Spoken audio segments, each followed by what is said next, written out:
সব টাকা দিব। ঠিক আছে। তারপর হোটেলের সবাই আমাকে জড়িয়ে ধরে কান্না করে দিল। তারা বলল আমি যদি হোটেলটা না কিনতাম তাহলে তারা কোথায় যাবে। তাদের আমি বড় উপকার করলাম। তারপর রাতে কাজ শেষ করে বাসায় আসলাম। বাসায় এসে সব টাকা বের করলাম। সব টাকা মিলিয়ে দেখি 15 লাখ টাকার মতো আছে, বাকি আরো 5 লাখ টাকা। তারপর রাইসাকে ফোন দিলাম। ভাইয়া কেমন আছিস? আমি ভালো আছি, তুই কেমন আছিস? আমি ভালো আছি। খাবার খেয়েছিস? খেয়েছি। রাইসা, তোকে যে কারণে ফোন দিলাম, আমার কিছু টাকা লাগবে। কত লাগবে বল, আমি পাঠিয়ে দিব।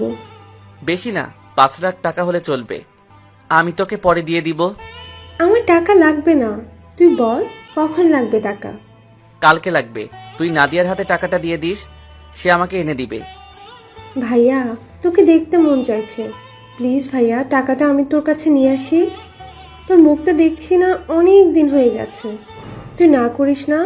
ঠিক আছে, তোকে আমি একটা ঠিকানা মেসেজ করে পাঠিয়ে দিচ্ছি, তুই কালকে ওখানে চলে আসবি। ঠিক আছে ভাইয়া। আরো কিছুক্ষণ কথা বলে ফোনটা কেটে দিলাম। আমি তোকে প্রতিদিন দেখি বোন, আমি একমাত্র তোর জন্য এখানে পড়ে আছি। তুই জানিস বোন, তোর ক্ষতি করার জন্য কত লোক পড়ে আছে। তোর এই ভাইটা সব সময় তোর পাশে আছে। আমি এখানে পড়ে আছি একমাত্র তোর জন্য। এসব কিছু ভাবতে ভাবতে ঘুমিয়ে গেলাম। রাতে রাইসাকে ঠিকানা মেসেজ করে পাঠিয়ে দিচ্ছি। সকালে ঘুম থেকে উঠে ঠিকানায় পৌঁছে গেলাম। গিয়ে দেখি রাইসা আমার আগে এসে বসে আছে। কেমন আছিস? রাইসা আমাকে দেখে দৌড়ে এসে জড়িয়ে ধরে কান্না করে দিল। আমার চোখ দিয়ে 2 ফোঁটা পানি পড়ে গেল। ভাইয়া তোকে ছাড়া কেমনে ভালো থাকি বল। যে ভাইটার সাথে সবসময় দুষ্টুমি করতাম, যে ভাইটার মুখ না দেখে আমি থাকতে পারতাম না, সে আমি কি করে ভালো থাকি। বোন, সময় হলে আবার তোদের কাছে ফিরে যাব। আগে আমি নিজের পায়ে দাঁড়িয়ে নেই, আব্বুকে দেখিয়ে দিব আমিও পারি। আমি প্রতিদিন নামাজ পড়ে আল্লাহর কাছে দোয়া করি তুই যেন নিজের পায়ে দাঁড়িয়ে সবার সামনে আসতে পারিস। এখানে 10 লাখ আছে, প্লিজ ভাইয়া বেশি টাকাগুলো ফিরিয়ে দিস না। ঠিক আছে, তুই জিজ্ঞেস করবি না টাকাগুলো কেন চাইছি। আমি জানি ভাইয়া তুই খারাপ কাজে টাকা খরচ করবি না, তাই বলার প্রয়োজন মনে করিনি। আমি টাকাগুলো নিছি এই কারণে আমি একটা হোটেল কিনছি। তারপর আঙ্কেলের কাহিনী সব খুলে বললাম। ভালো করছিস, দেখবি তুই এই হোটেল নিয়ে অনেক বড় উপরে উঠবি, আমার বিশ্বাস। তাই যেন হয় বোন, এখন তুই অফিসে চলে যা। আর একটু থাকি না ভাইয়া। না বোন, পরে আবার তোকে ডাকবো ভাইয়া। আর বাবা মা কেমন আছে?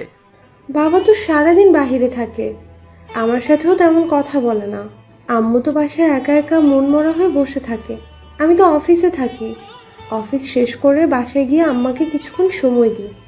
ও ঠিক আছে, তুই এখন চলে যা, আমি এখন হোটেলে যেতে হবে। ঠিক আছে ভাইয়া, নিজের শরীরের যত্ন নিস। রাইসা গাড়ি নিয়ে চলে গেল। আমি দাঁড়িয়ে না থেকে হোটেলে চলে আসলাম। হোটেলে এসে আঙ্কেলকে টাকা দিয়ে সব কাগজপত্র বুঝিয়ে নিলাম। এখন আমি নিজের মতো করে হোটেল চালাতে লাগলাম। আস্তে আস্তে আমার হোটেল নাম করা হয়ে গেছে। সবাই এখন এক নামে চিনে, মা বাবার দেওয়া হোটেল অ্যান্ড রেস্টুরেন্ট।